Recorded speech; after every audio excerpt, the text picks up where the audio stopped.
11 novembre. Il est presque 21 heures. Alors, si on prend le terme de circulaire ou circulatoire, aujourd'hui, on trouve ce terme assez présent dans certains discours, quelquefois un peu qui peuvent verser dans le moralisme. Il faut être, comment on pourrait dire, il faut, j'ai oublié le mot, il y a une sorte de plaidoyer pour une sorte de non-fin, un objet fabriqué ou pas fabriqué, quelque chose qui peut être, on peut utiliser un galet n'a pas été fabriqué par la main de l'homme, mais on peut réutiliser les choses, ne pas les considérer, ne pas finalement les considérer comme interchangeables, comme simplement de passage. Donc on voudrait faire en sorte que les choses s'installent chez nous, en nous. Et je remarque cette particularité un peu à rattacher au vieillissement qui consiste à ne plus vouloir se débarrasser de certaines choses, fussent-elles un peu insignifiantes. À l'époque, on considérait que certaines choses étaient insignifiantes. Si, par exemple, j'ai un sac en plastique à usage unique, si je le réutilise, est-ce que cela fait de moi une sorte, est-ce que je manifeste par là un comportement un peu, quelque peu obsessionnel, pathologique, peu importe, un comportement anormal, pour des raisons d'hygiène et pour des raisons de, comment dire, logique. Pour nettoyer un sac d'eau, il faut un sac de plastique, il faut beaucoup d'eau. Donc, la valence, elle est peut-être pas aussi, elle est pas aussi nette. Donc, je vais pas le faire. Il faudrait pas que je le fasse. Il faudrait que les choses qui n'ont qu'une une valeur d'usage qui n'est pas du tout. Je ne peux pas commencer à entasser les sacs en se disant que de ce fait, je sais pas. Donc il y a une logique qui s'installe qui rend la séparation, le comportement qui était autrefois anormal, le rend un peu plus compliqué. Alors, je trouve toujours pas le terme, le mot, ce n'est pas prude, c'est un autre terme, un autre qualificatif. En tout cas, peu importe. Tout ce préambule pour dire, quelque part, je voulais parler aussi, faire un peu allusion au 11 novembre, qui est aussi une date circulatoire. On peut avoir pris de la distance avec les événements, les malheureux événements, les regrettables et peut-être les criminels événements de la guerre mondiale première. On peut, il n'y a même pas de prise de distance académique, une sorte de remise en question. Alors, ne parlons pas des Allemands qu'on oblige, qu'on fait venir pour continuer d'assister finalement à notre victoire. Je ne sais pas pourquoi Merkel s'est-elle prêtée au jeu de la réouverture de la blessure allemande, cette blessure qui malheureusement va conduire à l'autre guerre, qu'elle était beaucoup plus dramatique et qui a affecté un territoire, des territoires largement hors de proportion, hors de comparaison avec le territoire concerné par la dite Première Guerre mondiale. Donc, voilà, impossible, même un temps infini après, on continue de fêter. Est-ce qu'il y avait quelque chose, est-ce qu'il y a encore quelque chose à fêter? On fête les morts, d'accord, on va dire ceux qui ont donné leur vie, mais fondamentalement, est-ce qu'ils avaient le choix? Peut-être certains étaient-ils partis la fleur au fusil, mais après certains, peut-être au début, les premiers temps, etc.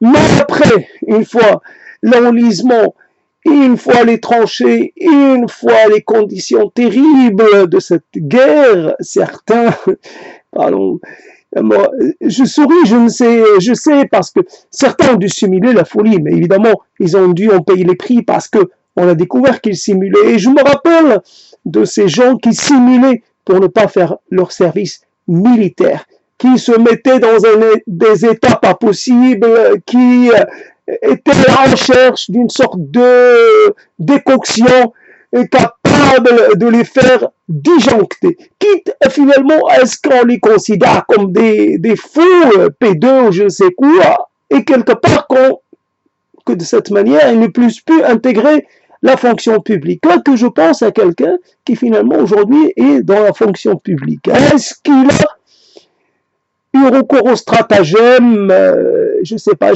ça se mélange dans ma tête, qui était celui de se mettre à manger du gazon. Si dans des conditions, j'allais dire presque normales, des gens se mettent à faire les faux uniquement pour échapper à une année, allez dire, d'emprisonnement léger, de forçage. On les force finalement à arrêter leur vie pendant un an. Tandis que la guerre, là, ceux qui simulaient avaient des raisons légitimes de simuler. Donc, le problème, mais là, ce n'est pas de la déconsidération, c'est la nécessaire remise en cause. Alors, par exemple, quand on a donné le prix Nobel, évidemment, de triste mémoire, le prix Nobel qui s'est acheté une conduite et avec ce prix, avec cette fondation. Mais n'oublions pas finalement ce qu'a fait Nobel. Mais en tout cas, on va dire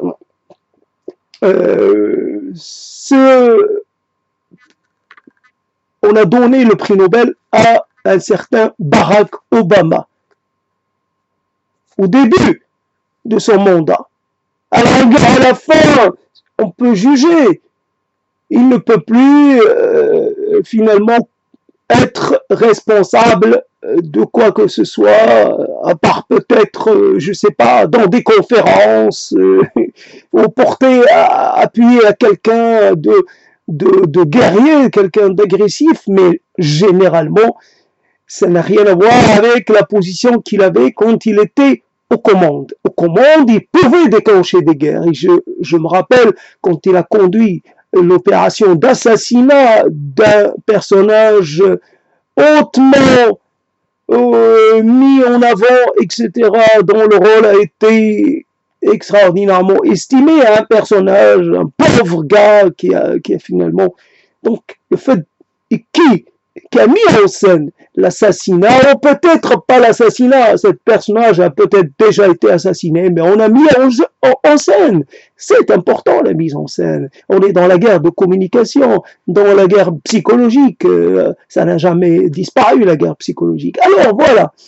Donc on va voir que, on pourrait dire, en ces temps, on parle de vaccin. Est-ce que cette guerre horrible nous a vaccinés contre la guerre, contre le recours aux armes? Est-ce qu'on a détruit nos armes? Ou l'offensive, ou garder les défensives, quoique les défensives peuvent évidemment se transformer en armes défensives. C'est quoi la différence? C'est quoi c'est-à-dire, c'est quoi le degré de létalité. L'arme défensive, elle ne tue pas, elle immobilise, tandis que l'arme offensive, elle déchire, alors le problème, une grenade offensive et une grenade défensive. Bon, on va voir la différence. On va voir. Donc le problème, c'est revenu, les grenades défensives à l'occasion d'une mobilisation dernière en France. Donc on revient à cette histoire de fêter. Est-ce qu'il y avait quelque chose? Est-ce qu'il y a encore quelque chose à fêter? Bien sûr, ce n'est pas la fête au sens courant du terme. C'est la commémoration, c'est le fait de porter des gerbes de fleurs. Mais et donc ce prix Nobel accordé à ce personnage difficile à comment on dit à cataloguer. Mais on est passé au Premier ministre en exercice de l'Éthiopie, qui aujourd'hui conduit une guerre à une partie de ses citoyens, une guerre intérieure. Ce n'est même pas une guerre extérieure, c'est une guerre intérieure. Bien entendu, il a sa propre logique. Il est aux commandes et c'est lui qui est à l'offensive. Ce n'est pas l'armée, c'est lui le chef des armées. Alors, un prix Nobel, un chef des armées en exercice. Alors, après, on a commencé à donner le prix Nobel à une organisation d'aide, je ne sais pas. Donc, ça va encore. Peut-être qu'ils se sont rachetés une réputation ou une éthique ou je ne sais pas,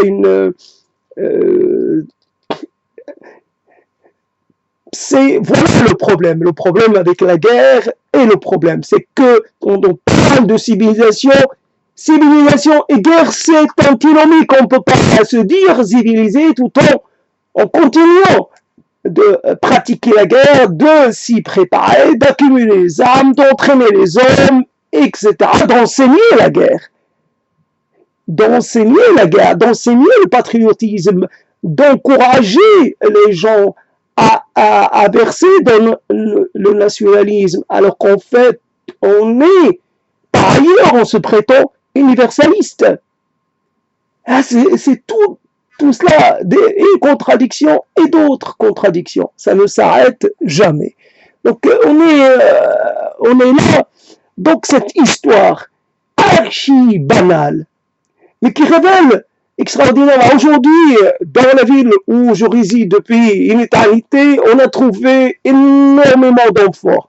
Et où on les a trouvés, ces enfants, on les a trouvés en faisant des fouilles dans le sol d'une caserne qui a été fermée, une caserne désaffectée. Alors finalement, l'âge industriel, quelque part, il a commencé il y a longtemps.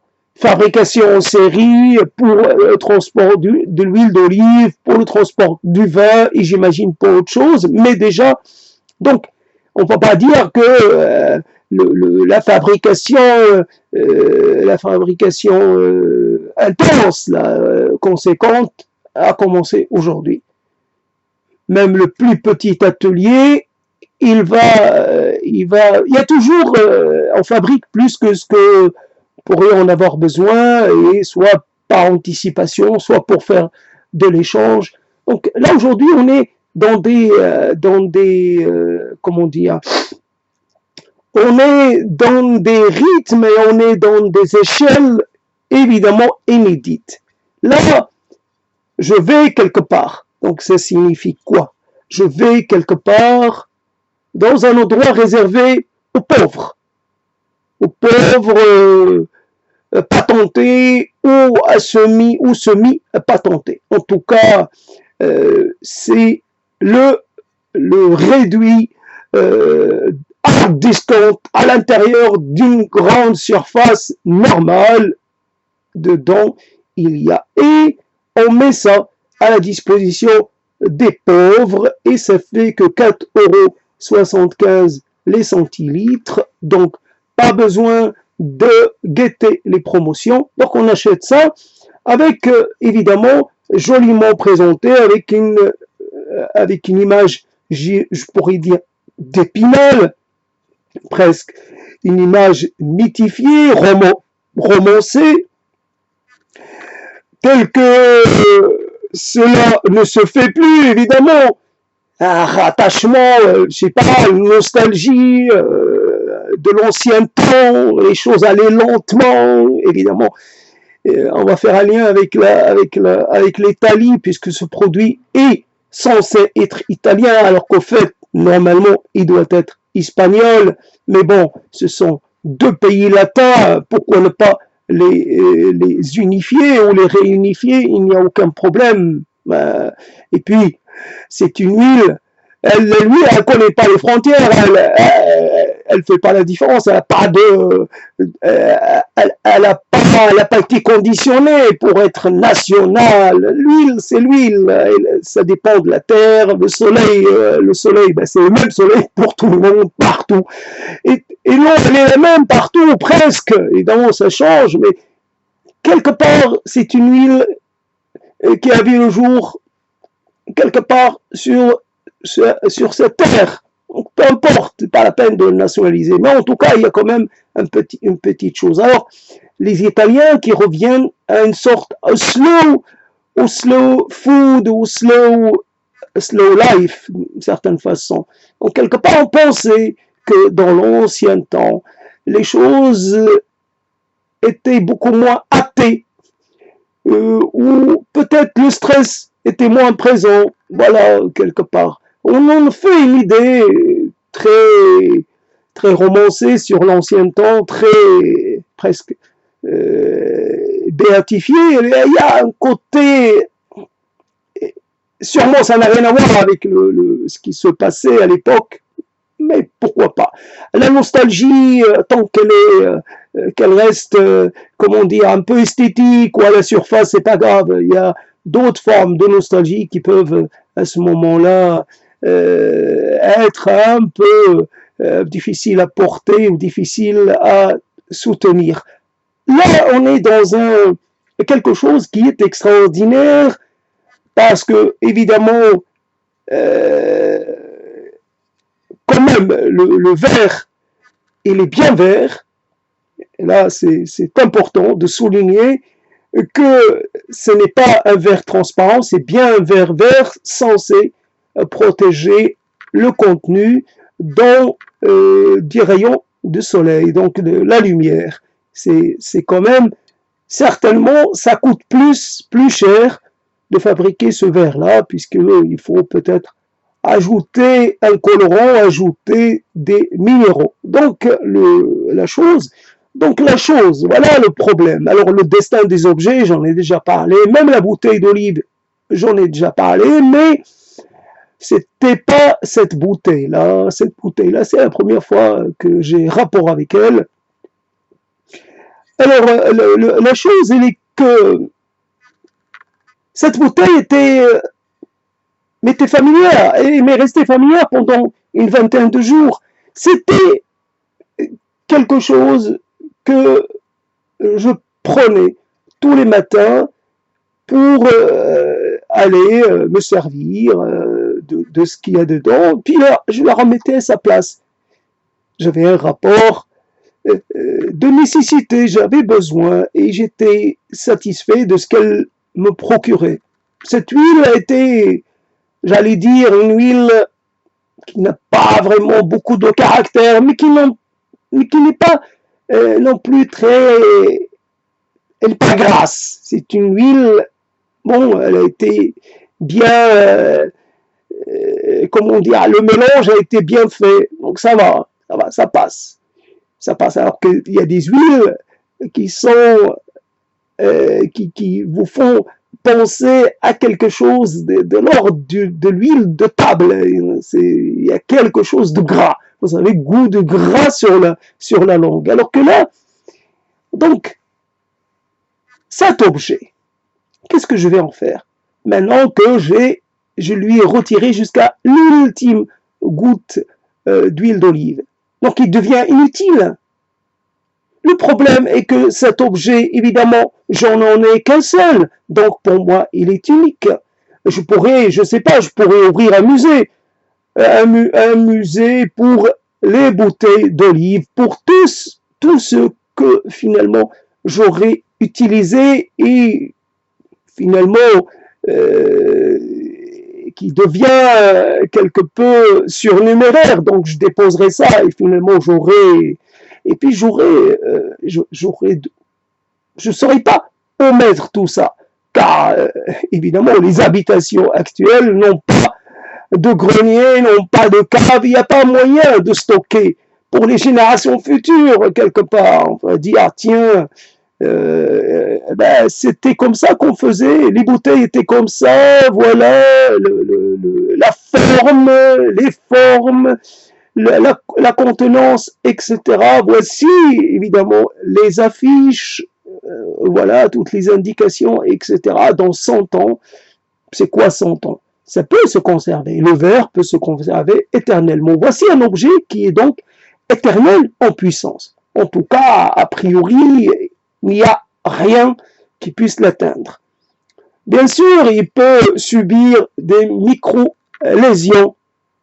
Quelque chose peut l'abraser, mais ça ne se verra pas. Ça ne fera pas. Et cet objet, il est évidemment plus costaud que moi. Il pourra me survivre. Et même les vêtements survivent à la chair. Donc, quelque part, cet objet, je l'envie parce que il a un potentiel d'éternité, tandis que moi, voilà, je suis composé d'autres choses. Donc, cet objet fixé, c'est la matière fixée sous cette forme, évidemment transitoire, mais ce transitoire peut durer longtemps. Le temps d'une, je ne sais pas combien, un millénaire, 1 million d'années, pourquoi pas? Pourquoi pas? Évidemment, il va falloir l'enterrer profond, dans des couches géologiques susceptibles de ne pas bouger, etc. Parce que finalement, tout bouge et dans les frottements, etc., etc., etc. Quand on voit du verre parmi les cailloux au bord de l'eau, on voit le verre qu'il a été travaillé, arrondi, et la forme, force de s'entrechoquer, etc. La forme, ça devient comme un petit galet, là, quelque part. Donc il y a ça, et donc certains ont un cabinet de curiosité. Moi aussi, j'aurais voulu en avoir un. Mon cabinet de curiosité. Il faut avoir les moyens, cabinet de curiosité. Puis finalement, à quoi ça sert d'avoir un cabinet de curiosité qui aurait été composerait avec des éléments, avec les vestiges d'autres cabinets de curiosité. Moi, curiosité, ça veut dire faire des escapades et puis ramener quelque chose. J'en sais rien, moi je pourrais ramener, tiens, je marche un peu dans la montagne, je trouve des accumulations, un amas de pierres. Je ramasse cet amas de pierres parce qu'il témoigne d'une intention. Quelqu'un a commencé finalement, puis finalement tout le monde s'est mis à accumuler des pierres. C'est quoi cet amas? Et puis moi, si j'avais vraiment la chance, je mettrais dans mon cabinet de curiosité une cabane de berger en ruine. Je mettrais des choses beaucoup plus conséquentes. Alors, le cabinet de curiosité, c'est un cabinet où, pas définition imaginaire, et non pas. Mais je pourrais à ma manière, modeste que je suis, pauvre que je suis, je pourrais me contenter de ça. Dans mon cabinet de curiosité, puis je mettrais ça vraiment en vedette. Ce serait le clou de ma collection. Alors évidemment, il y a toujours des choses assez parlantes. Mais tout peut parler. Tout peut dire, évidemment, sur notre anatomie, évidemment. C'est fait pour être préhensible, pour être facilement attrapé, etc. Puis c'est dit sur, finalement, le coût de cette chose. le contenu était de 4 euros. J'imagine que normalement, si je devais acheter ça à l'unité, je le paierais 1 euro, 1,20 €. Donc finalement, il y a le coût réel, je vais dire, sortie d'usine, c'est peut-être beaucoup moins, c'est peut-être 20 centimes. Il ne faut pas que ça dépasse 20 centimes. Comment peut-on fabriquer un objet comme ça dont le coût serait à 20 centimes, je vais dire en gros, produit en série? Comment peut-on obtenir cela? Ça veut dire que tous les process de fabrication, et finalement, alors il faudrait fabriquer dans des proportions extraordinaires pour pouvoir vendre avec une marge, se garder une marge, évidemment, entrer sans ses frais et vendre quand même à 20 centimes l'unité, à condition évidemment d'acheter par dizaines de milliers d'unités. Ah, là, c'est la question qui se pose. Même, voilà combien ça coûte le bouchon, combien ça coûte à fabriquer tout cela. Et puis, ça nous pose des questions, peut-être des questions répétées ou répétitives, ou de peu, qui ne nous font pas beaucoup avancer. Est-ce que finalement, notre intérêt, est-ce que la chose que nous pouvons mettre en avant, est-ce que c'est notre capacité à nous poser des questions? Mais nous poserons des questions sur ce que nous faisons. Donc, quelque part, nous sommes jugés partis en même temps. Quelque part, il faudrait être à l'extérieur de tout ça. Mais moi, je suis quelqu'un qui participe de ce système immense, malgré tout. Donc, je permets à la machine qui produit ça de pouvoir se perpétuer d'une façon ou d'une autre. C'est important. Un achat, plus un achat, plus un achat, fût-il le seul et l'unique, ça fait quand même, ça s'additionne, et puis à la fin, au bout du bout, ça fait du chiffre. Donc là, je ne sais plus comment en parler. Bref, je pourrais être amoureux de cette bouteille. Voilà, simplement. Parce que je trouve qu'elle est un aboutissement. Je trouve qu'elle est parfaite telle qu'elle est, qu'elle m'a bien servi, qu'elle a joué son rôle, mais qu'au-delà. Mais si je tombe amoureux de toutes les bouteilles d'olive, comment je vais faire? Je suis amoureux de celle-là, puis vient une autre, et c'est pas que je deviens une amoureuse de la précédente. Ah ben, je suis amoureux de plusieurs bouteilles. C'est vrai que je pourrais dire, je pourrais je trouverais plus de réconfort. Voilà, et je tombe sur quelque chose que je voulais dire. Plus de réconfort à parler d'une bouteille que de parler d'un être humain. Plus, là, je sais que je parle et que je risque de pas me tromper. Et puis, je voulais dire que cette bouteille, voilà, quand j'ai pensé, j'ai mis la bouteille de côté pour en parler, j'ai pensé à cette chose. Je pourrais dire que cette bouteille, je n'ai pas eu de problème avec.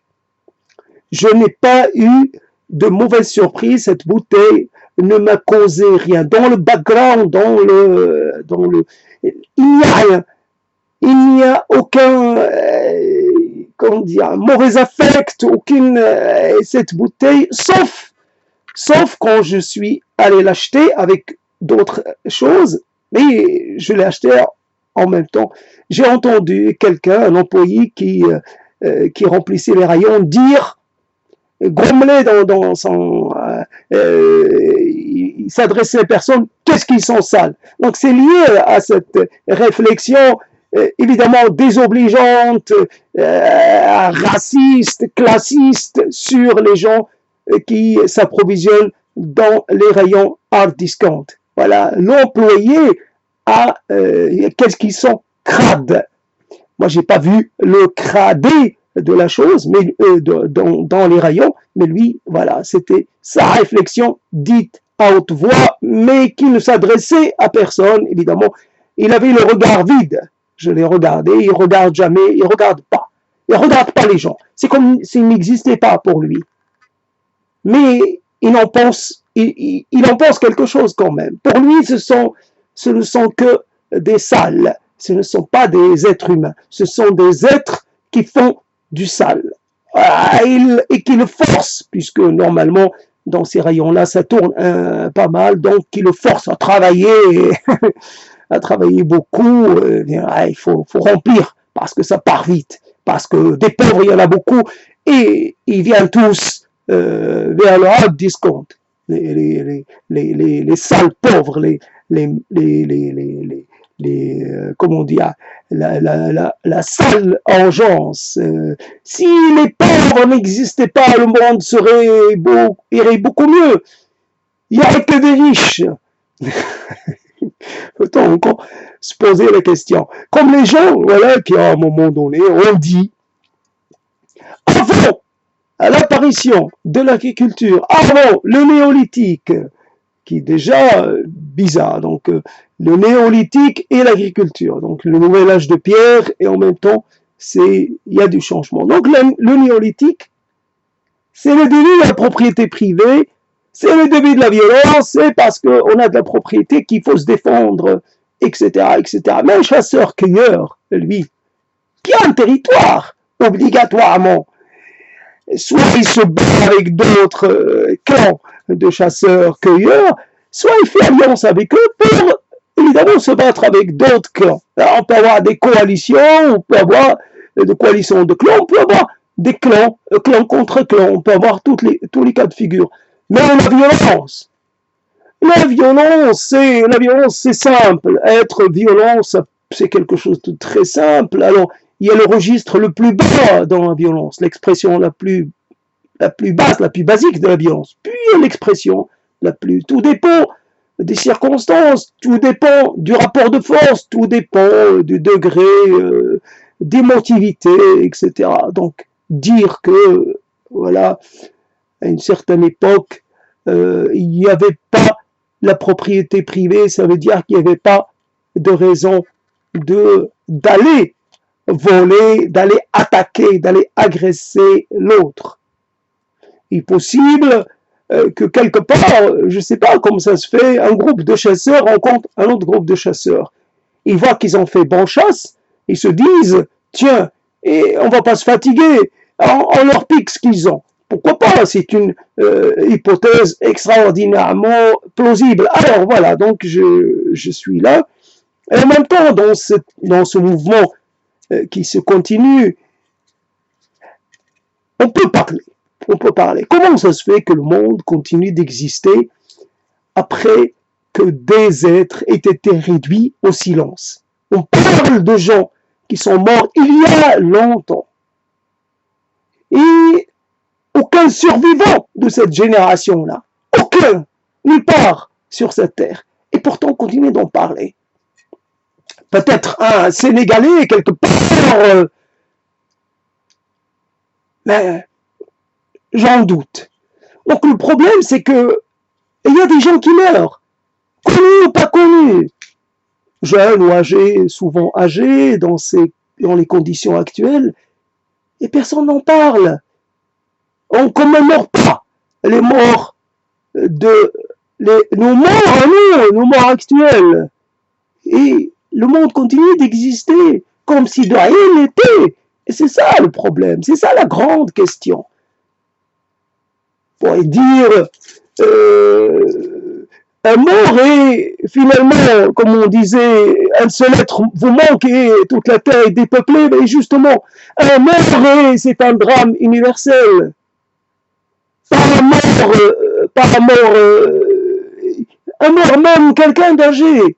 La mort, elle ne se justifie nullement. La mort. Et on revient sur une bibliothèque qui disparaît. Il y a des morts qui transportent avec eux tout un pan du passé. Et ces gens-là, un passé auquel nous n'avons pas accès. Ce sont nous passeurs, nous transmetteurs, nous les gardiens de la mémoire. Et ces gens-là sont en train de s'éteindre. En silence, confinés, tout ce qu'on veut. Alors, voilà. Donc, cette chose-là, je dis mes mots en sachant que quelque part, j'étais dans l'obligation de penser à quelqu'un, par exemple, dans le passé, et dire cette personne qui a parlé, que j'ai entendu parler, évidemment, à la télévision, beaucoup, s'est exprimé beaucoup.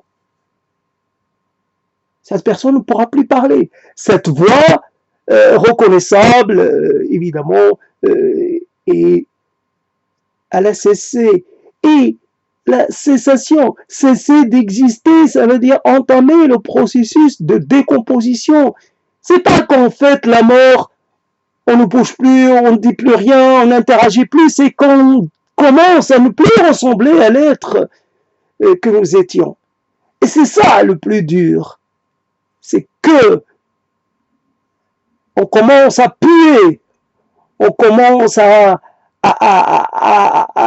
vraiment à ne plus appartenir à quoi que ce soit.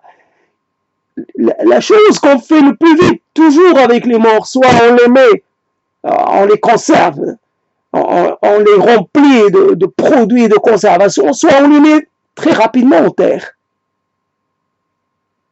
Très rapidement en terre.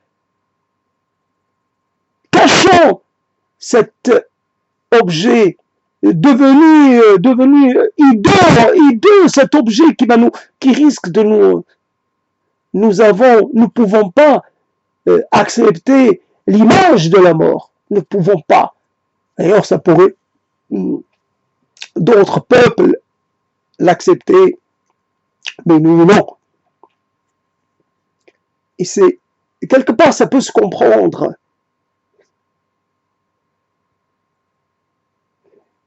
Je sais plus, je suis fatigué. Non, donc finalement, je dis ce côté un peu quelque chose qui continue malgré les deuils interminables, malgré la mort. Alors voilà une chose que je voulais montrer aussi. Cette chose, c'est une plaquette. C'est une plaquette de comprimés pour réguler les taux de glycémie, de glucose ou de sucre dans le sang. Donc finalement, ça indique quoi? Ça indique que de ma part, comme de la part de tout le monde, il y a eu une sorte de, comment dire, c'est comme si j'ai accompli quelque chose. Donc, je fais quelquefois, je prends un cachet comme ça, sans suivre la progression. Je le prends au milieu, je le prends à gauche, à droite. Donc, il n'y a pas, c'est pas suivi. Mais des personnes peuvent très bien faire ça de façon très méthodique. Voilà. Mais on peut voir que des gens peuvent évidemment n'avoir pas. Moi, quand je le fais, je me sens obligé. J'ai pas plaisir à dire heureusement, au miracle, j'ai ce produit-là qui va m'aider à ne pas glisser très vite vers la mort.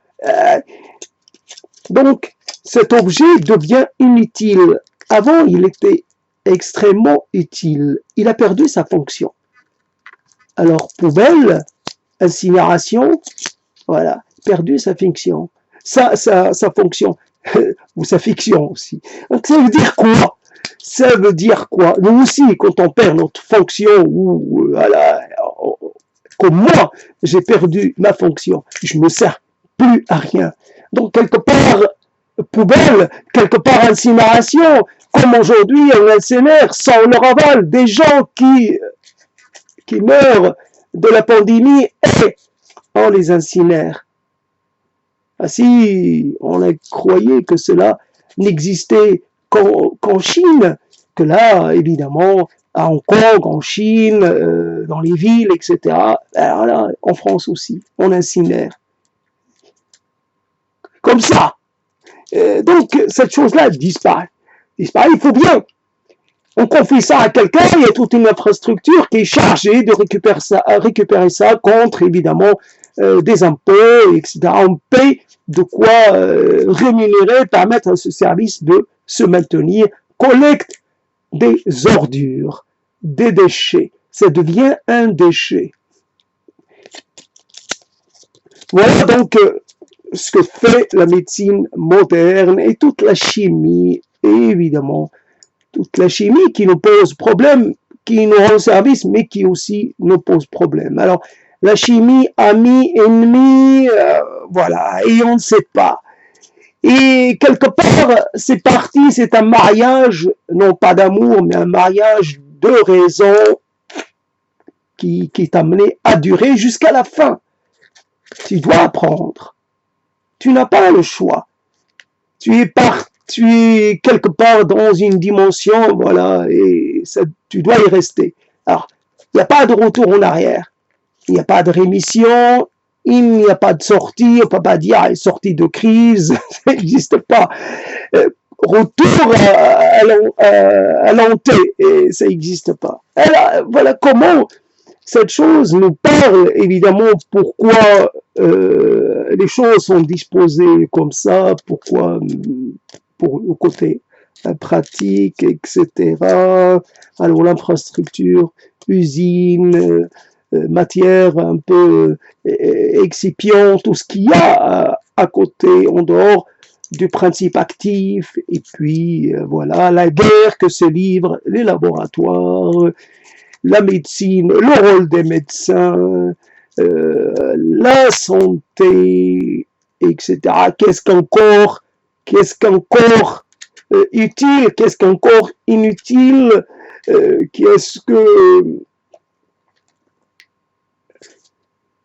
Il y a des gens, on pourrait dire, est-ce qu'il y a des gens qu'on vous devrez soigner prioritairement par rapport à d'autres? Alors, les gens qui ont beaucoup donné d'eux, qui ont été très actifs, qui ont beaucoup produit, etc., qui ont créé beaucoup de richesses, mais les autres, ceux qui ont été des oisifs, etc. Qu'est-ce qu'on fait des oisifs? Voilà, on le fait porter une étoile et on les parque dans les camps. Voilà, quelque part, la santé. Disposer de ça, c'est disposer d'un moyen de survie. Voilà, ça fait toute la différence entre un monde et un autre. Entre durer et ne pas durer, c'est ça. Aujourd'hui, il y a des gens privés du nécessaire ou alors qui se retrouvent à utiliser des produits falsifiés, et là on entre dans quelque chose d'extraordinairement problématique, les faux médicaments, etc., etc., etc. Et donc, et même les médicaments considérés comme inutiles, voilà, il y a un consensus. Alors, on est entre les mains des spécialistes et ils nous disent ce qu'il faut faire. Alors, voilà, donc le médecin qui évidemment a pris la place du prêtre, alors il ne soigne pas votre âme, il soigne votre corps, il vous indique ce qu'il faut, vous allez lui un peu, vous confier à lui, évidemment, il y a le secret médical, comme le secret de la confession, et vous y allez, et vous vous mettez à raconter ce qui ne va pas, peut-être le médecin, ce que vous avez peut-être fait, mais que vous n'avez raconté à personne. J'ai pris un risque. Voilà, j'ai pris un risque. Voilà, donc ça m'est interdit. Personnage, j'ai pris. Voilà, hier, j'ai un peu cédé à mon péché mignon. Je me suis acheté un énorme gâteau plein de crème, et voilà, une tropézienne, et j'ai tout mangé, la tropézienne. Et est-ce que, tranquillisez-moi, est-ce que je n'ai pas commis un péché capital, un péché de chair? Est-ce que vraiment je n'ai pas risqué l'enfer, l'enfer pour mettre a donné à une pratique, cette pratique honteuse et éminemment répréhensible du point de vue de la médecine et non pas du point de vue de la morale, comme c'était le cas avant. Donc, les choses peuvent nous faire parler. Alors, j'imagine que quelque part, voici les preuves. Mais parlez, vous avez les preuves. Faire parler. J'ai rien à dire, j'étais pas là. Moi, j'étais là, en conscience. Bien sûr, il y a des choses dont on a conscience, mais qui restent un peu dans une sorte, dans une position d'infraconscience. On en a conscience. C'est pas vrai. On a conscience qu'on participe et qu'on pérennise un système. Moi, ça me dérange pas, pourvu que le système me fournisse en ceci, en cela. Je m'en fous des à côté. Moi, ce qui compte, c'est moi et ma sauvegarde.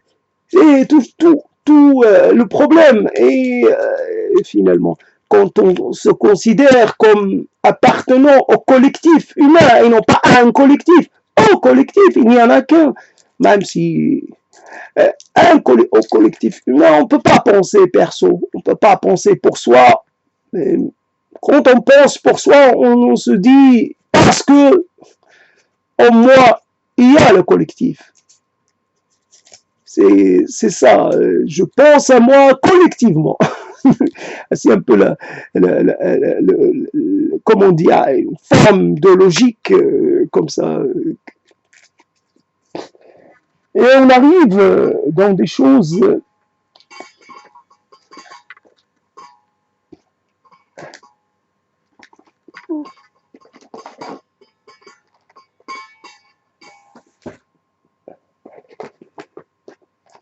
alors il y a une chose que je laissais donc dans ce j'allais dire dans ce fourre-tout d'objets, il y a ce kaki qui m'a été offert gracieusement par quelqu'un de très proche. Et donc ce kaki, je l'ai normalement, quand je l'ai reçu, il était dur. Et puis d'un seul coup, finalement, je me suis dit, voilà, il va mûrir tranquillement. Et je le touche hier, je trouve qu'il devient un peu trop très mou finalement. Il devient un peu même. Mais je sais, pour l'avoir fait auparavant, que ce fruit-là, malgré le côté un peu passé quand on le touche, il reste bon. Et dedans, il y a un concentré. Il y a un concentré de goût. Il n'y a pas tous les goûts, mais il y a des goûts extraordinaires, extraordinaires.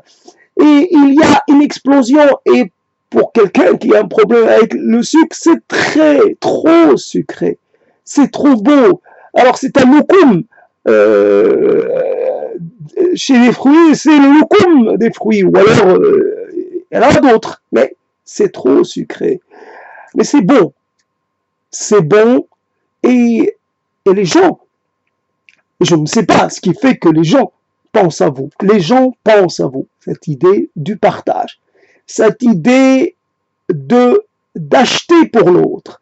De réserver quelque chose pour l'autre. Et de l'amener à l'autre. De le lui livrer à domicile. Voilà la chose qui nous interroge. Ça nous interroge. Alors ça peut être exprimé, démultiplié. Il y a des dizaines et des dizaines d'exemples de ce comportement-là, de ce don de soi. Alors, le don de soi, il n'est plus,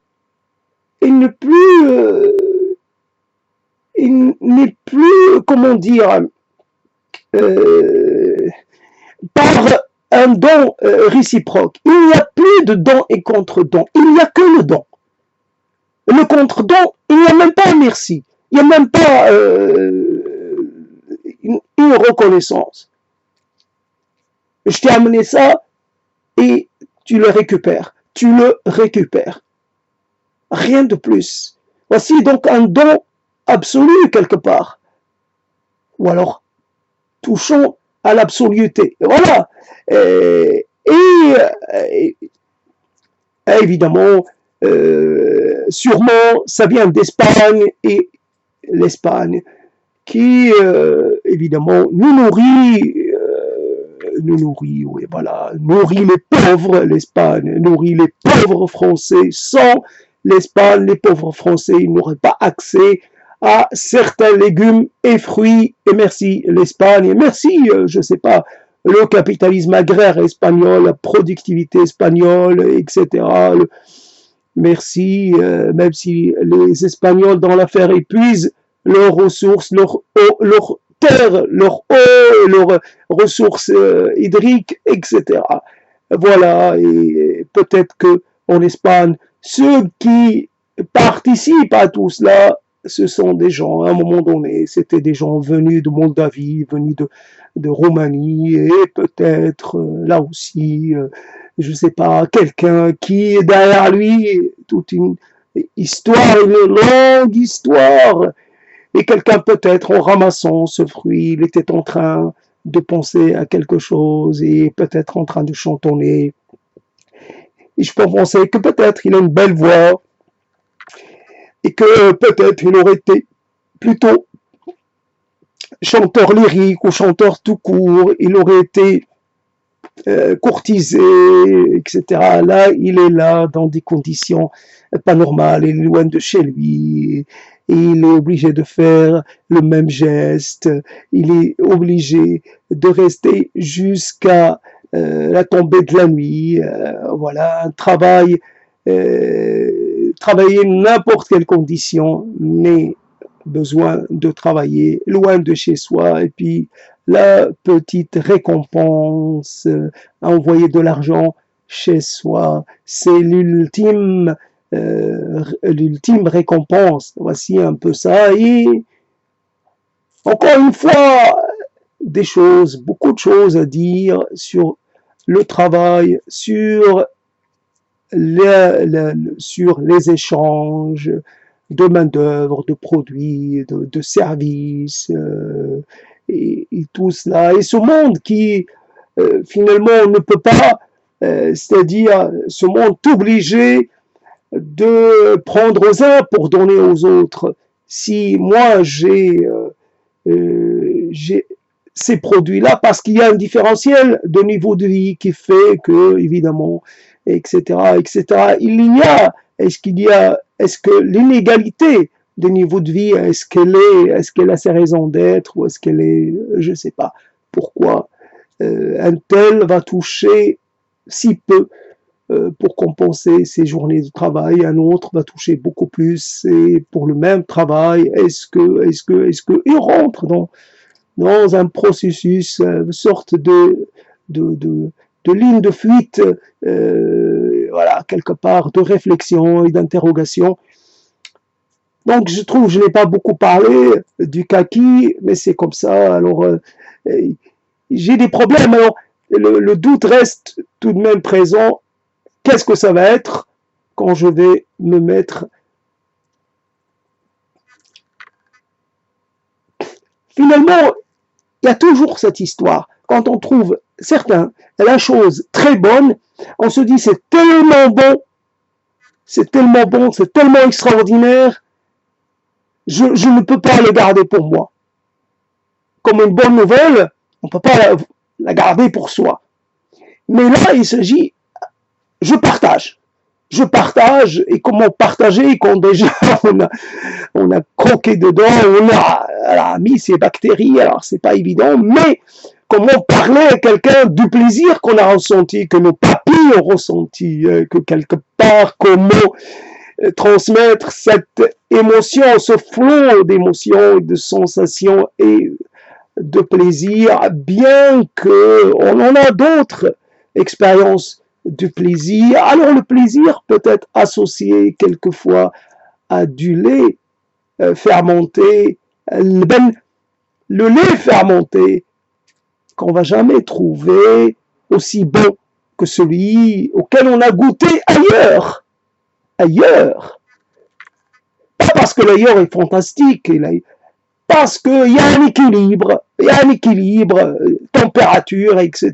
Et nous, on l'a toujours, voilà, les ferments lactiques, on va dire que c'est une histoire de ferments, voilà, ça change, c'est une histoire de climat, je sais pas. Le petit lait ou le lait fermenté français, il n'est pas aussi bon, ou alors faudrait, je sais pas, voilà, je suis jamais tombé sur le bon, lui. Et toujours la question, alors, dans cette chose, dans ce voyage, on peut faire des voyages, alors ça coûte pas grand chose, le voyage en arrière, retour du bain, le bain mort, le bain turc, le bain romain, voilà, du bain comme on pouvait le connaître et le pratiquer dans l'ancien temps. Le bain de vapeur, le vrai, qu'en fait on s'est débarrassé de toutes ces couches de peau morte et d'autres, et que finalement on est comme en renaissance, on est comme lavé de tout ce qui nous a pesé, tout ce qui nous pesait auparavant. On est revitalisé, on est propre au-delà de l'aspect hygiénique du terme. On est propre au fond de soi. Et là, il nous attend un pichet de lait fermenté et puis autre chose. Et on se repose, on pense à rien, on est dans une sorte de béatitude. Alors, c'est l'extase avant peut-être une autre extase, qui sait, mais déjà, j'aurais connu l'extase ici-bas, sur terre, à un moment donné, il y a longtemps, il y a très longtemps, et c'était une autre époque. Et voilà, les époques passent et ne se renouvellent, et ne se répètent pas, chaque époque. Aujourd'hui, voilà, c'est comme ça. J'ai de l'eau chaude, mais j'ai moins de plaisir. Personne n'est là pour m'accueillir, personne n'est là pour me frotter le dos, personne n'est là pour me souhaiter un bon bain ou pour me dire, pour me tendre une serviette. Il y a tant de choses que les autres faisaient pour moi, sans rien demander en échange. Et Dieu sait combien j'ai manqué de reconnaissance. Et Dieu sait combien j'ai été avare de mes mots. Et Dieu sait que je prenais sans rien donner, que je considérais ça comme naturel, comme allant de soi. Il y a là plein de choses à dire. Alors, pour finir sur cette histoire, peut-être que je pourrais ajouter à ça, et en parlant des autres, voici donc une offrande, des dates de deux sortes, pas de la même qualité, des dates branchées. Donc voici la branche. Donc il y a là une offrande. Ce qui reste d'une offrande, 3 dates. C'est une ancienne offrande, 3 dates, et puis une récente offrande. Là encore les mêmes questions. Qu'est-ce que j'ai fait? Qu'est-ce que j'ai fait de si bien pour mériter des offrandes? Alors les offrandes, sous forme de douceur, sous forme de ces choses qui se laissent manger sans effort. Je peux tout manger. Non. J'espace le plaisir. Et j'espace aussi la reconnaissance. Car à chaque fois que je mange une date, je renouvelle mon sentiment de reconnaissance. Et évidemment, ça se passe à l'intérieur de moi. Alors, intérieurement, je suis très reconnaissant.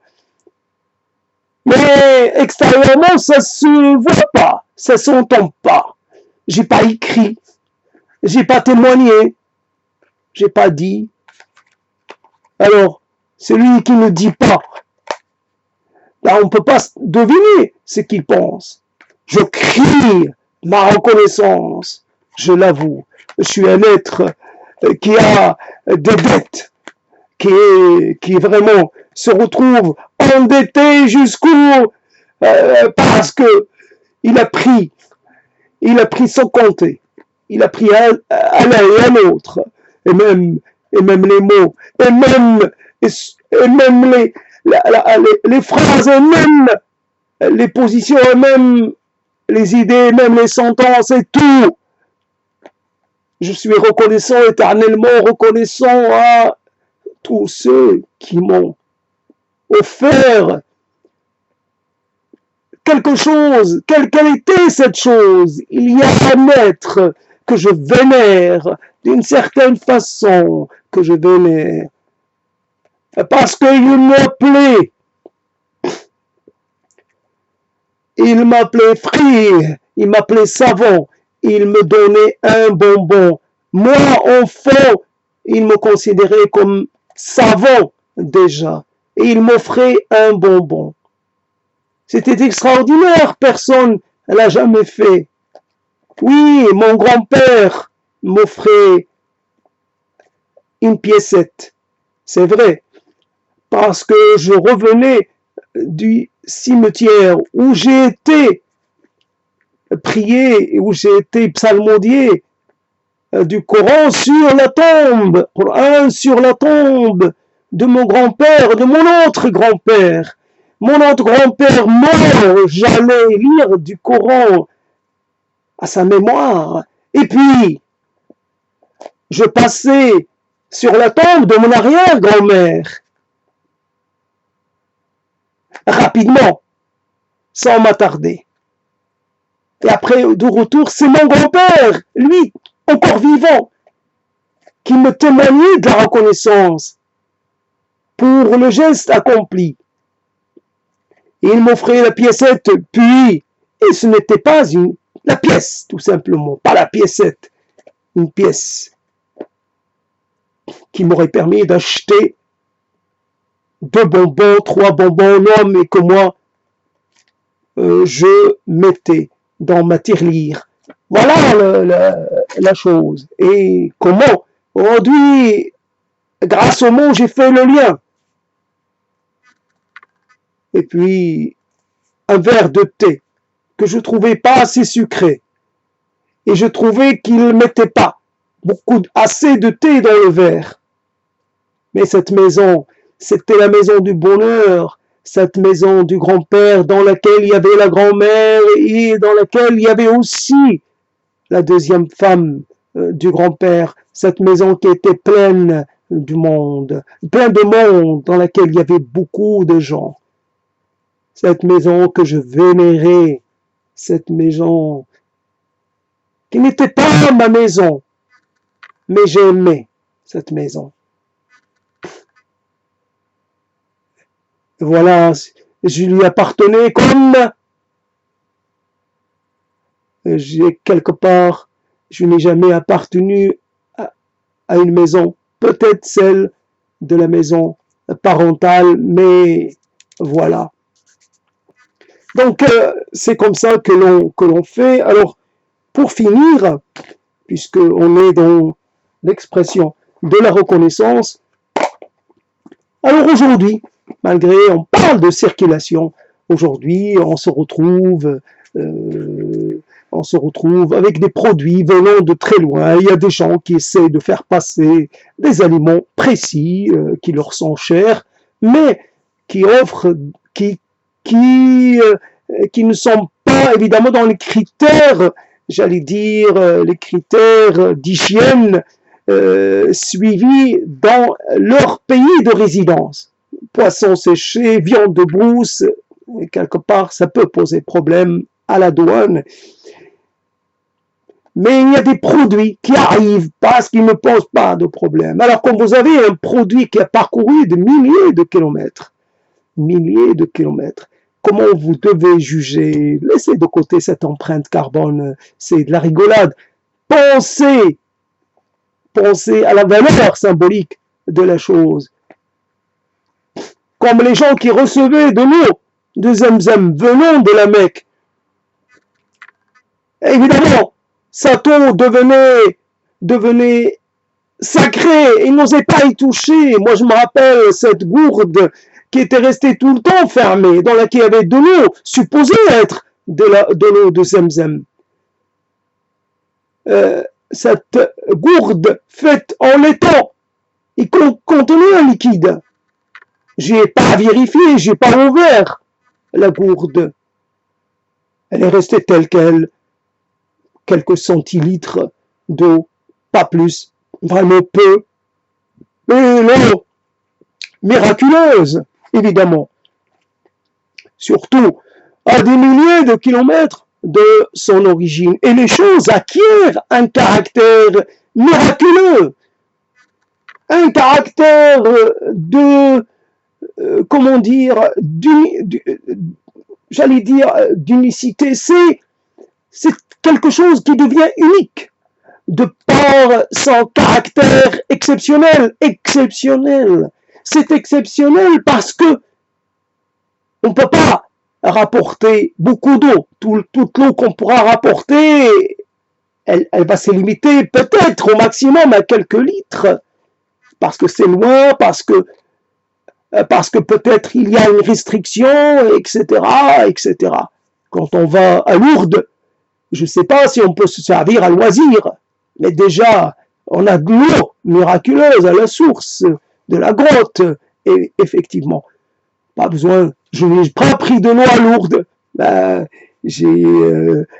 c'est pas dans mes traditions, mais j'aurais dû, pourquoi pas. Une eau miraculeuse, on vaut bien une autre. Alors, donc simplement pour parler de cette chose qui reste, que je n'ai pas encore mangée, qui est un peu, c'est-à-dire le côté croquant a un peu disparu. Alors cette chose qu'on fabrique est c'est la percée, si je sais pas si je traduis, j'arrive pas à traduire. En tout cas, c'est une chose qui était pour les fêtes.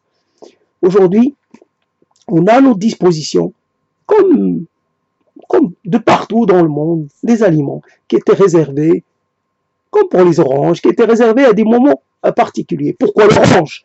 L'orange parce que ce produit, comment dire, ce produit est rappelant au soleil, en plein hiver. C'est miraculeux de voir une orange, c'est d'avoir un petit soleil. Et pas tant le fruit que ce qu'il représente, sa couleur, pas tant sa chair. C'est surtout ça, quelque part, le rappel qu'il fait. Et c'est le côté exceptionnel, il faut de nouveau un peu, et je rejoins ce que je disais au début, il faut un peu recréer un caractère unique, redonner un caractère unique aux choses. Donc, oui, on manger certains aliments qu'à des moments précis, même si on peut les avoir toute l'année. Si on peut manger du foie gras toute l'année, quel est l'intérêt? Si on peut manger de la dinde toute l'année, quel en est l'intérêt? Si on peut manger du saumon toute l'année, quel en est l'intérêt? L'intérêt, c'était que ça indiquait comme les solstices d'été, les solstices d'hiver, on les fêtait parce que ça indiquait un changement, un passage, un basculement. Il y a des moments associés à des nourritures. Et ces moments-là, il faut les laisser intactes qu'elles sont, telles qu'elles sont. Cette nourriture, il ne faut pas la consommer de façon, comment on dit, il ne faut pas la désacraliser, la désymboliser. Il ne faut pas la consommer dans les jours ordinaires. Il faut la réserver. Et on voit quelque part l'œil gourmand, tout le corps qui devient gourmand. Les odeurs, le temps d'attente, etc. Et puis la récompense, sublime récompense. Le cerveau pratiqué, le cerveau d'agneau, préparé par ma mère, c'est d'une puissance évocatrice qui n'a pas son équivalent. Et puis, évidemment, les abats, là aussi, préparés. Je ne peux pas dire, mais ma mère, c'est ma mère. Et elle savait y faire. Moi, je n'ai jamais su y faire. Je fais toujours les choses mal. Pas parce que je suis mal, mais parce que je manque d'investissement. Je ne m'investis pas autant que ma mère le faisait. Il y a de ma part une sorte d'absence à ce que je faisais, à ce que je fais quand je fais quelque chose à l'exemple de ma mère. Et donc c'est une chose, je sais pas, c'est une chose qu'on consomme avec de la soupe passée et cette chose qui vient de loin. Alors on mange et on sait que l'on épuise au fur et à mesure, on épuise sa réserve. Et quelque part, on ne voudrait pas que la réserve se renouvelle. On voudrait avoir ce rapport rare aux choses. Rare. Et on sait que chaque bouchée, c'est quelque part quelque chose en moins. Mais c'est quelque chose en plus.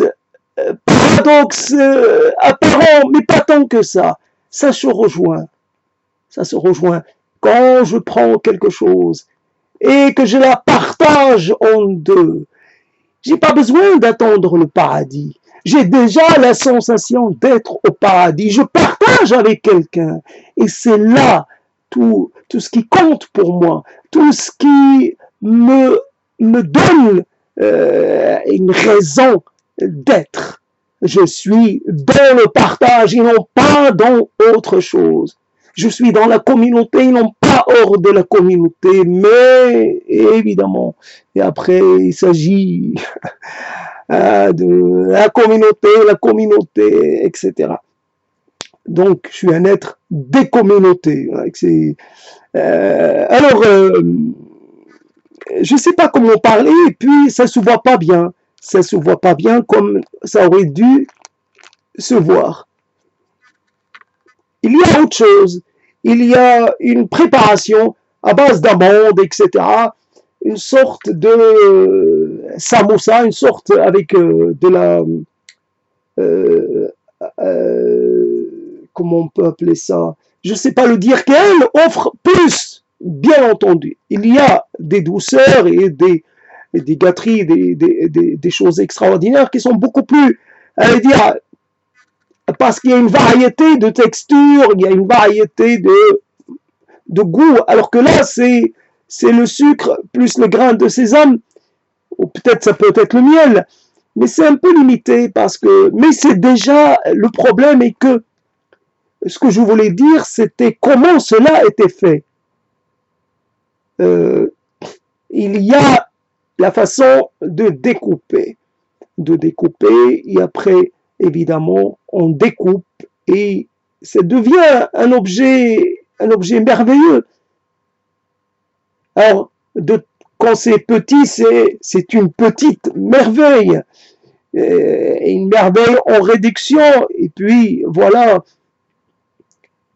Et évidemment, toute la démarche qui fait que l'on fait la chose pour un tel, et que l'on se met à préparer, à rassembler les ingrédients, puis on se lance dans le processus de production, etc., et puis, etc., etc. Mais, je développe pas le mais, donc voilà quelque chose. Alors, qui sommes-nous après tout dans cette histoire? Qui sommes-nous? Souvent, la vie nous réduit à être moins que ce que nous pourrions être. Simplement, nous sommes beaucoup plus que ce que nous mettions à voir, tout ce que nous donnons à voir. Nous sommes beaucoup plus. Tout à l'heure, j'ai entendu Et voilà le problème, voilà, j'allais dire, l'imposture. On me parle d'un jardin extraordinaire sûrement. Mais moi, je n'ai pas à ma disposition, même pas un petit centimètre carré de terre. Je n'ai pas de terre, donc je n'ai pas les moyens de mettre en place un jardin. Pourquoi je vais regarder des gens faire des choses qui me resteront toujours impossibles et inaccessibles? Je ne vais pas les regarder, même s'ils font ça très bien, même si je ne veux pas rentrer dans cette histoire. Et voici un élément de séparation entre deux mondes. Nos mondes ne se rencontrent pas, bien entendu. Est-ce que moi, si je vais dans les appartements du roi, est-ce que je pourrais, quand je suis passé dans les appartements du roi Soleil, je me suis dit, ah, ça n'a pas l'air si extraordinaire. Ben, j'ai pas compris, j'ai pas saisi ce qu'est la royauté. Moi qui ai à ma disposition personne, j'ai personne. Le roi, il a tout un pays à sa disposition. Le roi, il peut avoir un compagnon, une compagne, quelqu'un qui l'égaye, quelqu'un qui les divertit, quelqu'un qui les nourrit avec... et puis, le roi, c'est une sensation. C'est un pouvoir qui n'est pas toujours... qui est un pouvoir... comment dire...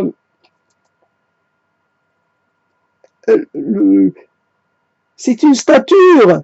C'est un corps, c'est le corps du roi, comme le corps du Christ. C'est quelque chose. Donc moi, je regarde et je trouve ça modeste.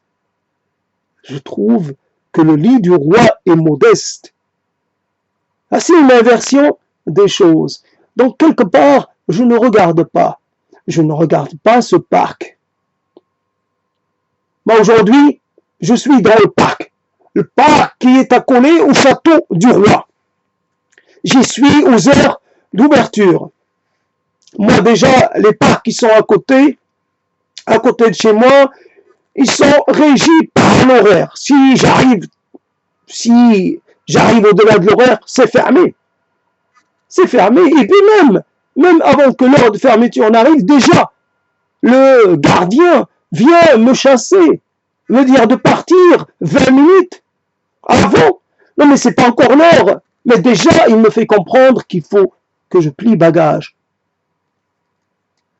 Le parc du roi, le roi y a accès en permanence. On ne va pas lui dire, tu viens, c'est ouvert de 8 heures et ça change quand c'est selon les saisons. Et puis là, il y a grand vent, alors c'est fermé. Non, le roi n'est pas considéré, le roi n'est pas concerné par ce genre de loi idiote. Là, tu passes pas parce que tu passes pas avec ton vélo. Là, tu passes pas, tu fais pas ça. Là, tu fais pas ça. Voilà la différence entre avoir le pouvoir et n'avoir aucun pouvoir. Donc, je vais regarder un château, mais le château, ce n'est qu'une partie. Et puis moi, si le roi, le château ne lui plaisait pas, il peut demander à le changer, à le déplacer. Et puis moi, je dois rester dans les clous. Je visite le château, peut-être sans avoir rien payé. Je visite le parc, peut-être là aussi sans. Mais je ne dois pas cueillir de fleurs. Peut-être ai-je le droit de respirer le parfum de quelque chose, de rester un petit moment devant quelque chose qui m'interpelle. Mais là, non, il faut que je respecte le code des parcs et jardins. Voilà, ne touchez à rien. Regardez simplement. Tout ce que vous avez droit, c'est regarder. Et là, la télé, c'est regarder. Et là, l'Internet, c'est regarder. Pas plus. Quelquefois, là aussi, l'illusion va un peu plus loin, parler. Mais en pensant peut-être qu'avec la parole, puisqu'on parle la même langue, puisqu'on a à disposition les mêmes mots. Moi aussi, j'ai les mots du pouvoir. Je pourrais les utiliser. Rassure-toi, tu as les mots du pouvoir. Mais t'as pas de pouvoir. T'as pas de pouvoir. Dans la réalité, tu peux discréditer, tu peux critiquer une action. Mais ça n'en fait pas de toi un être à égalité avec la personne qui a pris la décision. Tu peux la critiquer. Tu resteras toujours au stade de la critique. Cette personne, oui, voilà le problème. On parle, mais on ne peut rien faire. On ne peut pas changer la réalité. On ne peut même pas changer. Et puis, on est gouverné par des algorithmes, on est gouverné par des gens invisibles, etc., etc. Pas de théorie du complot, je parle de gens invisibles, ceux qui décident qu'il faut accorder telle ou telle possibilité aux utilisateurs de tel ou tel site, que là, on permet de laisser un avis, là, on permet... Là, on permet de faire du commerce, là, on permet pas, là, on permet d'importer des vidéos, là, on permet pas. Pas le choix, là, on permet d'apporter des choses, mais de telle ou telle taille. Voilà, on est gouverné par des gens qu'on ne connaît pas. Quelqu'un, voilà. Donc, finalement, mais qui ne font pas dans le complot nullement. Ils n'ont pas besoin de comploter. Pas besoin de comploter. Pourquoi comploter quand on a un grand pouvoir? Simplement, moi je me rappelle de ce fondateur de quelque chose qui il voulait la tranquillité, il a acheté tout un quartier. Pourquoi il a acheté tout le quartier? Pour empêcher qu'il y ait des projets immobiliers qui peut-être dénaturent un peu le caractère du quartier, bien entendu. On comprend. On détruit une propriété de plein pied, puis pour construire quelque chose qui va boucher l'horizon. Alors, il a raison. Là, il y a un exercice compréhensible, c'est-à-dire esthétique du pouvoir. J'ai le pouvoir de bloquer quelque chose qui est presque dans l'ordre des choses, mais moi, je peux m'opposer à la logique urbaine, etc., à l'évolution. Voilà, donc on parle, et simplement le miracle, à un moment donné, il y a un miracle. On sent la grâce. C'est pas grave, ce vocabulaire religieux, j'y peux rien, hein, c'est comme ça.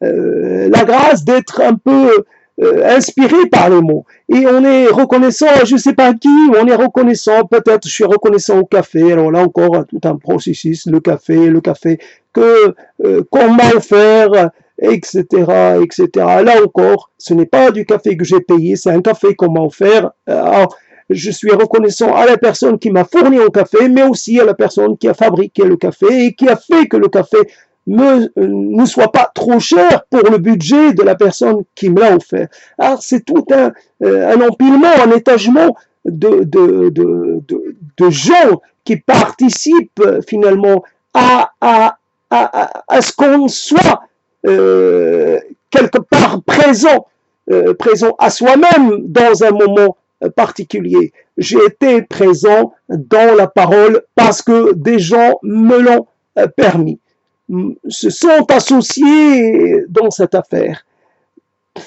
Et on voit la valeur des mots comparés. Je ne sais pas. D'une certaine façon, je plaide ma cause. Je plaide ma cause auprès des puissances, quelles qu'elles soient. Il y a un être humain qui, finalement, a péché, mais finalement, il doit payer plus que nécessaire pour avoir péché. J'ai péché d'orgueil, péché d'inattention, péché de gourmandise, péché péché d'envie, péché de... Voilà, je n'ai pas, je n'ai pas, je n'ai pas, je n'ai pas, je n'ai pas, je n'ai pas, je n'ai pas, je n'ai pas, je n'ai pas, je n'ai pas, je n'ai pas, je n'ai pas, je n'ai pas. Et je peux faire toute une liste infinie. Mais après tout, moi je suis... C'est ça ma réalité, je ne suis qu'un être humain et je suis faillible et je suis loin de pouvoir atteindre une quelconque perfection, un quelconque accomplissement. Je dois comprendre ce que je suis et finalement le pouvoir que j'ai en réalité. Et ce pouvoir est minime et ce pouvoir est quasi inexistant. Voilà comment ça se passe. Donc, merci au café qui a permis ce moment. C'était parce que j'avais un restaurant de café, que j'avais déjà réchauffé, et je voulais finir et repartir sur un nouveau café demain. Donc, simplement pour interroger cette histoire qui fait que nous sommes dans une sorte de répétition que quelque part, je trouve l'idée intéressante de la cohabitation entre des visibles et des invisibles. Alors, il y a des êtres, alors les djinns, qui finalement sont des êtres nocturnes. On ne voit pas les djinns, il est possible qu'eux aussi ils ne voient pas. Donc, on est toujours l'invisible de l'autre. Mais imaginons, quelque part, quand nous devons un peu plonger dans le sommeil et dans la demi-mort ou la demi-vie, à ce moment-là, d'autres gens s'éveillent pour faire leur vie. Alors quand je quitte ma cuisine et que je m'assure que le gaz est éteint, que tout est normal et que voilà, je m'assure 2 fois parce que c'est un rituel et je m'en vais. Donc jusqu'au lendemain, sans me poser la question, mais si demain ne devait pas exister, j'ai déjà mis un filtre dans le porte-filtre de la cafetière, j'ai mis de l'eau. Dans ma tête, je connais le chemin. C'est un chemin que je connais par cœur. Je sais que peut-être demain, je vais devoir ouvrir un nouveau paquet de café. Et c'est reparti. Donc, à être comme ça pendant 4-5 jours, puis un nouveau. Et puis, évidemment, il va falloir tenir compte de ce qui me reste comme café. Voilà. C'est une succession de choses attendues. Il n'y a rien qui sorte d'une sorte il y a une prévisionnalité, j'allais dire, tranquille. Je peux prévoir. Qu'est-ce qui me dit demain, voilà, donc je suis reparti. Et je laisse ma cuisine. Voilà l'idée, ce que je voulais dire par rapport aux êtres invisibles. Et j'abandonne ma cuisine pendant 10 heures, 9 heures. Elle est livrée elle-même. J'aimerais bien que d'autres gens puissent l'utiliser d'une façon qui ne m'est pas perceptible. Il y a d'autres gens qui cohabitent. Et pourquoi pas? J'ai un espace. Quand je suis dans la chambre, je ne suis pas dans le salon. Ça ne me dérange pas qu'il y ait des gens dans le salon. Ça ne me dérange pas qu'il y ait des gens dans la cuisine. Mais si, en plus, je ne les vois pas, c'est parfait. C'est une cohabitation, voilà. Donc, j'imagine, quelque part, des dimensions. Voilà, les djinns, voilà l'idée de la dimension. C'est ça qui est intéressant. Les êtres invisibles dans une dimension voisine, simplement. On en a quelquefois un aperçu de cette dimension. Et les gens expriment, j'ai vu un être humain, mais il avait des cornes, ou il avait des sabots. Donc, c'est quand même... Le problème est que l'existence dans l'autre dimension, elle n'est pas parfaite. On s'incarne dans cette dimension, la nôtre, mais on ne s'incarne pas de façon totalement juste. Il y a une sorte, je sais pas, un petit défaut. Mais après, voilà, donc alors on trouve des choses intéressantes dans les légendes transportées, les légendes véhiculées dans une région. C'est ça, l'intuition, on va dire l'intuition de l'être humain exprimée de cette façon sur la possible existence d'à côté de nous, d'autres êtres, d'autres univers, d'autres mondes, d'une parallélité. Ce qui, on peut imaginer des possibles, ça ne veut pas dire que ces possibles existent ou existent tels qu'on les a imaginés. Il est possible aussi que notre imagination, et même sûr, soit limitée. Après, ce qui pourrait exister, quelque part, il serait d'une nature totalement autre, mais qui n'a que nous évidemment, que nos cerveaux et notre conscience, nos consciences ne pourront jamais assimiler ou saisir. C'est pour ça que j'insiste sur la nature du divin, et quelque part, le divin est par définition dans une autre réalité, une autre dimension. Il est inaccessible à l'être humain parce qu'il n'y a pas de rencontre possible entre deux êtres ou deux réalités. La réalité du divin est une réalité, je ne sais pas. En tout cas, après, les récits qui courent sont des récits, j'allais dire, didactiques. Le côté didactique, et souvent la religion a un côté didactique, et la morale religieuse, elle est souvent finalement destinée à un peu à favoriser une sorte de l'exercice d'un contrôle social, un contrôle sur soi, évidemment, pour le bénéfice du plus grand nombre. La loi, quand on parle de la loi a expliqué à l'enfant, nous sommes là aussi des sortes d'enfants, la loi a expliqué, il faut montrer que l'on n'est pas surpuissant, et donc qu'il y a plus puissant que soi, et ça nous force finalement à être beaucoup plus sensible aux désirs et aux besoins des autres. Voilà, donc il y a plus puissant que moi, donc je ne peux pas me proclamer hyper puissance.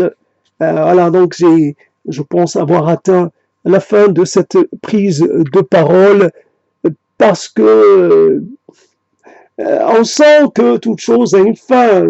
Malheureusement, il faut arrêter. La seule peur, c'est que le micro ne fonctionne pas bien. Et après tant pis, hein, tant pis. Qu'est-ce que deviennent les mots une fois sortis? Voilà, une fois les mots meurent après avoir existé, meurent très vite. Il n'y a pas de postérité en général aux mots. C'est la fonction des mots, c'est de créer un pont entre soi et ce qui est en face de soi. Mais quand ce pont est impossible à créer ou à restaurer, alors les mots ne servent à rien. Toi, tu te maintiens dans ta réalité, dans ton monde, dans ta dimension, et tu me laisses dans la mienne. Tu as pris ton indépendance de façon absolue. Tu as déclaré que plus rien ne te reliait à moi. C'est incompréhensible, mais en même temps, je peux le comprendre. Après tout, il ne faut pas... il faut savoir faire contre mauvaise fortune, bonne, je ne sais pas.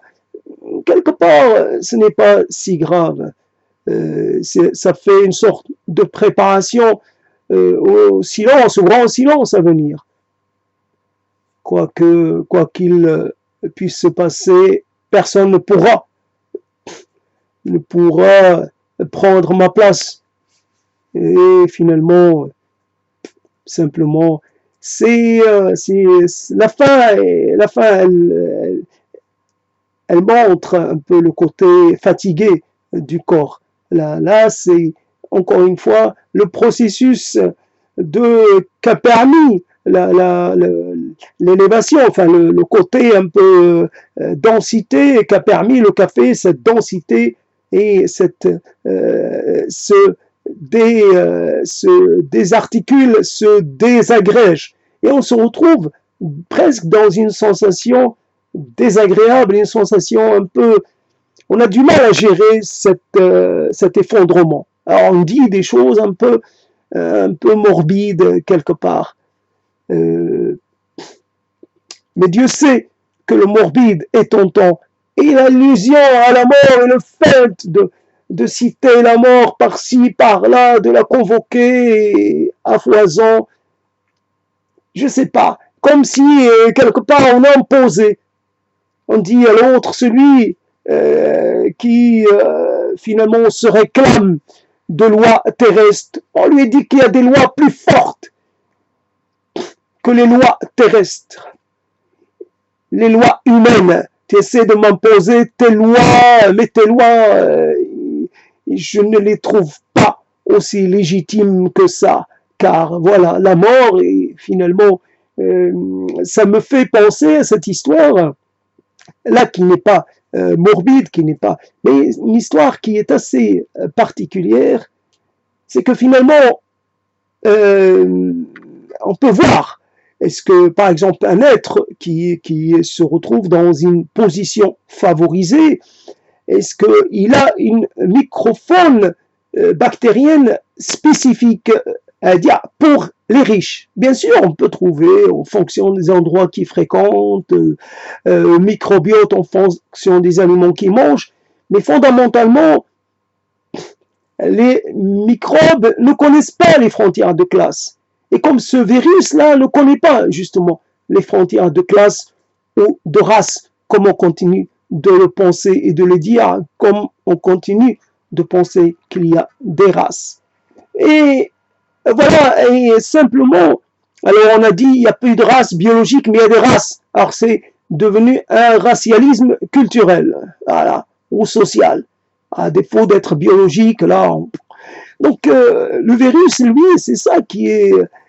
Il fait pas de cas de la condition de chacun. Et c'est ça qui est intéressant. C'est pas toujours le même, parce que le virus change,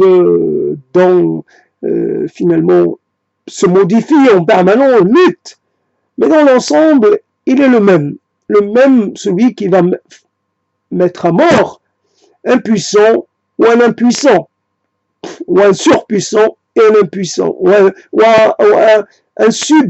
sous-puissant, un bas puissant, voilà, surpuissant et bas puissant. Elle est même, il va sévir et il va peut-être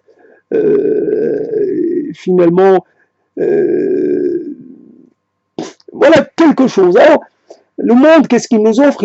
Il nous offre énormément de choses. Alors, ce qui est toujours intéressant, c'est de partager. De partager. Après, soit on peut s'interpeller, passer du temps avec soi-même, à essayer de faire une sorte, voilà, je prends ceci, cela, de faire un petit assemblage, voilà, un petit bouquet de choses.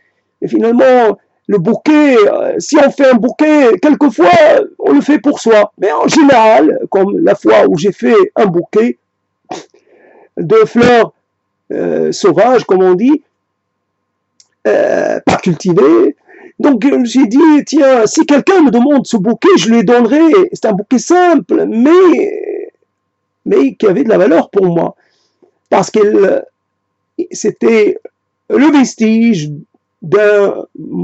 d'une partie d'après-midi que j'ai passé à marcher, et voilà, et donc,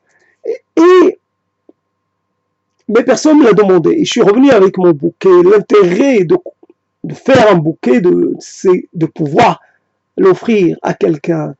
Et c'est ça, quand on fait des mots, c'est pour pouvoir les offrir à quelqu'un, non à quelqu'un. Et je te les offre à toi en particulier. À toi en particulier. Merci de m'avoir accompagné. Et merci à ceux qui marquent leur adhésion ou finalement leur approbation. Ce n'est pas indispensable, mais pourquoi pas, ça donne envie de continuer, c'est clair. La démarche elle est tout en mouvement, tout en variation. Après, il y a des choses qui restent, qui sont assez fondamentales et qui reviennent à chaque fois. Mais bon, là, je recommence pas un nouveau développement.